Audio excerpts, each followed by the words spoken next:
கோளும் ஒன்றாய் காண அங்கு கற்பகம் என்னும் கடவுளின் மெய்யில் சூரியன் முதலாய் 9 கிரகமும் பலவித குணங்களை கொண்டிருக்கும் எங்கள் கற்பக தருவில் அவை வரும்போது ஒன்றாய் சேர்ந்து பலனளிக்கும்.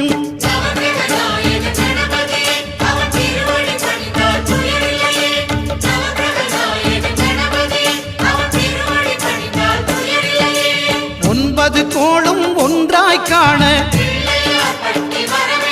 அங்கு கற்பகம் என்னும் கடவுளின் மெய்யில்